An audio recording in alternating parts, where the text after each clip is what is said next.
Когда я была на работе, и я знала то, что она пошла вот на самолете кататься, я там пыталась найти самолеты, Астаны, там выдавали аккаунты только из Алматы.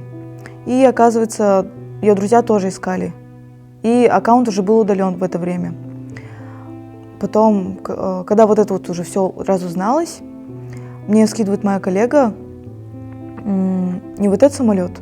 Я смотрю, а там, получается, 7 часов назад.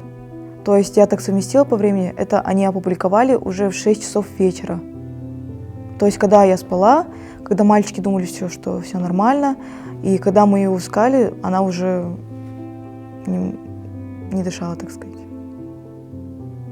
Авиакомпания с нами не выходила на связь, никто ничего не писал.